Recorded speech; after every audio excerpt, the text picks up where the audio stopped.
Assalamualaikum warahmatullahi wabarakatuh. Perkenalkan, nama saya Nurul Waiseptiana dari Tadris IPA B, NIM 23060180052. Di sini saya akan menjelaskan materi tentang toleransi dalam multikulturalisme di Indonesia. Pokok bahasan yang akan kita bahas, yang pertama itu pengertian multikulturalisme, yang kedua multikulturalisme di Indonesia, yang ketiga penyebab multikulturalisme di Indonesia, yang keempat pemahaman toleransi multikulturalisme masyarakat di Indonesia, yang kelima faktor penyebab kurangnya toleransi multikulturalisme, dan yang keenam solusi bagi toleransi dalam multikulturalisme di Indonesia. Nah, pengertian multikulturalisme. Multikulturalisme pada dasarnya adalah pandangan dunia yang kemudian dapat diterjemahkan dalam berbagai kebijakan kebudayaan yang menekankan penerimaan terhadap realitas keagamaan, pluralitas, dan multikultural yang terdapat dalam kehidupan masyarakat. Multikulturalisme dapat juga dipahami sebagai pandangan dunia yang kemudian diwujudkan dalam kesadaran politik. Jenis-jenis multikulturalisme itu ada 5. Yang pertama, multikulturalisme isolation, yaitu masyarakat yang berbagai kelompok kulturalnya menjalankan hidup secara otonom dan terlibat dalam interaksi minimal satu sama lain. Yang kedua, multikulturalisme akomodatif, yaitu masyarakat yang memiliki kultur dominan yang membuat penyesuaian dan akomodasi tertentu bagi kebutuhan kultur kaum minoritas.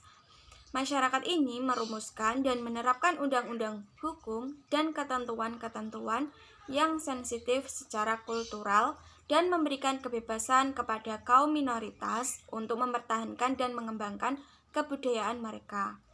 Yang ketiga, multikulturalisme otonomis, yaitu masyarakat plural yang kelompok-kelompok kultural utamanya berusaha mewujudkan kesetaraan atau equality dengan budaya dominan dan menginginkan kehidupan otonom dalam kerangka politik yang secara kolektif bisa diterima.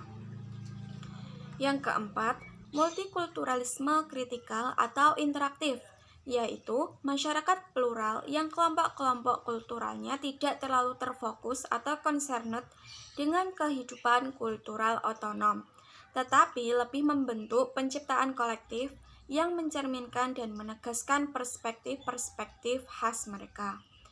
Dan yang kelima, multikulturalisme kosmopolitan, yaitu masyarakat plural yang berusaha menghapus batas-batas kultural sama sekali untuk menciptakan sebuah masyarakat tempat setiap individu tidak lagi terikat kepada budaya tertentu.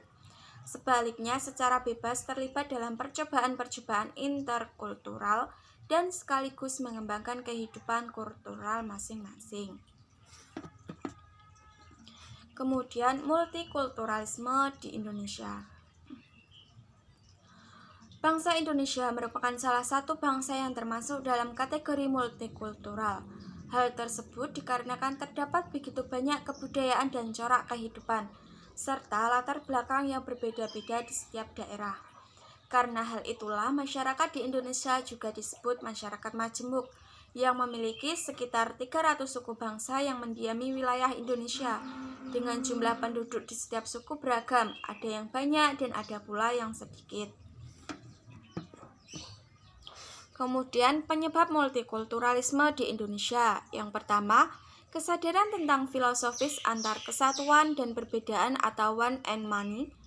David Miller tahun 1995 menulis bahwa multikulturalisme radikal menekankan perbedaan-perbedaan antar kelompok budaya dengan mengorbankan berbagai persamaan yang mereka miliki. Dengan multikulturalisme akan melemahkan ikatan-ikatan solidaritas yang berfungsi mendorong para warga negara untuk mendukung kebijakan-kebijakan redistributif dari negara kesejahteraan.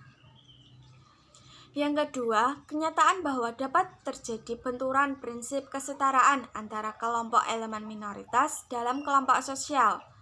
Peneliti feminis Susan Moller-Okin misalnya menilai bahwa agenda multikulturalisme tidak dapat berbuat banyak atau justru makin melemahkan posisi perempuan dalam tatanan masyarakat lokalnya, seperti poligami, penyunatan alat kelamin perempuan, pernikahan paksa anak-anak perempuan, termasuk anak-anak perempuan berusia dini.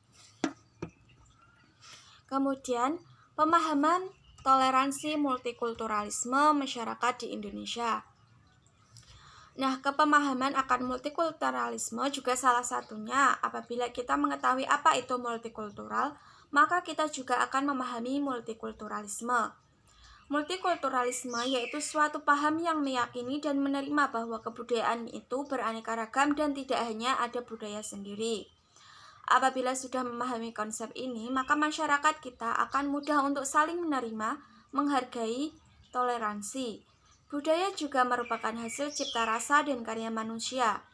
Sekarang, berapa jumlah manusia di Indonesia?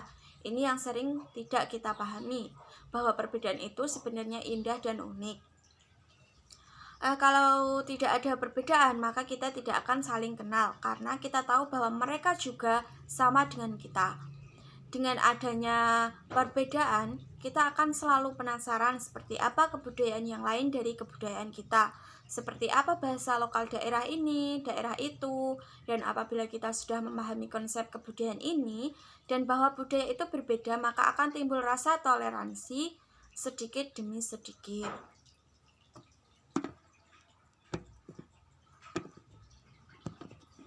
Nah, faktor penyebab kurangnya toleransi multikulturalisme itu ada 3, keanekaragaman suku bangsa, keanekaragaman agama, dan keanekaragaman ras. Nah, yang pertama itu keanekaragaman suku bangsa. Indonesia adalah salah satu negara di dunia yang memiliki kekayaan budaya yang luar biasa banyaknya. Yang menjadi sebab adalah keberadaan ratusan suku bangsa yang hidupnya berkembang di berbagai tempat di wilayah Indonesia. Kita bisa membayangkan apa jadinya apabila masing-masing suku bangsa itu mempunyai karakter, adat istiadat, bahasa, kebiasaan, dan lain-lain. Kompleksitas nilai norma dan kebiasaan itu bagi warga suku bangsa yang bersangkutan mungkin tidak menjadi masalah. Permasalahan muncul ketika suku bangsa itu harus berinteraksi sosial dengan suku bangsa yang lain.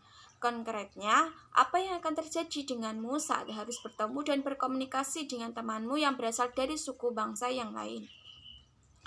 Yang kedua, keanekaragaman agama. Letak Kepulauan Nusantara pada posisi silang di antara 2 samudra dan 2 benua jelas mempunyai pengaruh yang penting bagi munculnya keanekaragaman masyarakat dan budaya.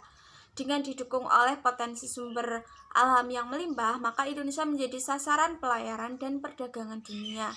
Apalagi di dalamnya telah terbentuk jaringan perdagangan dan pelayaran antar pulau, dampak interaksi dengan bangsa-bangsa lain itu adalah masuknya beragam bentuk pengaruh agama dan kebudayaan.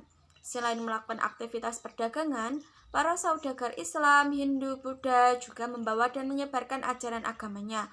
Apalagi setelah bangsa barat juga masuk dan terlibat di dalamnya.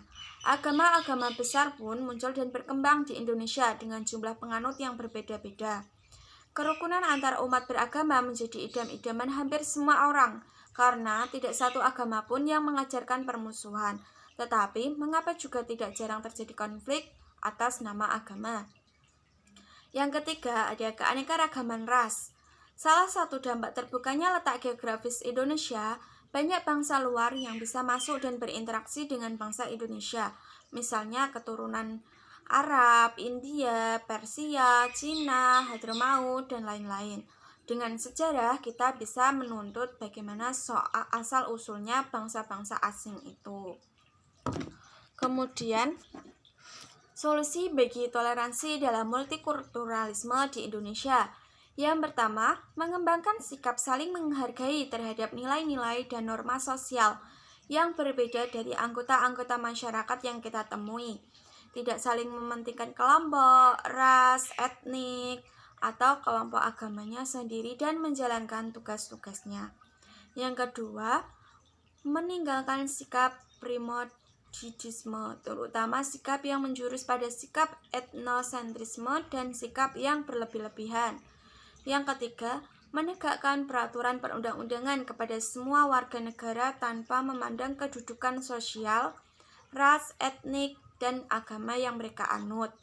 Yang keempat, mengembangkan rasa nasionalisme, terutama melalui penghayatan wawasan berbangsa dan bernegara. Yang kelima, menjelaskan semua konflik dengan cara akomodatif melalui mediasi, kompromi, dan adjudikasi. Yang keenam, mengembangkan kesadaran sosial dan menyadari peranan bagi setiap individu, terutama para pemegang kekuasaan dan penyelenggara negara secara formal. Nah, mungkin itu saja yang bisa saya jelaskan mengenai toleransi multikulturalisme tadi. Cukup sekian. Apabila saya ada salah kata atau perbuatan dalam penjelasan materi tersebut, saya minta maaf. Dan cukup sekian. Wassalamualaikum warahmatullahi wabarakatuh.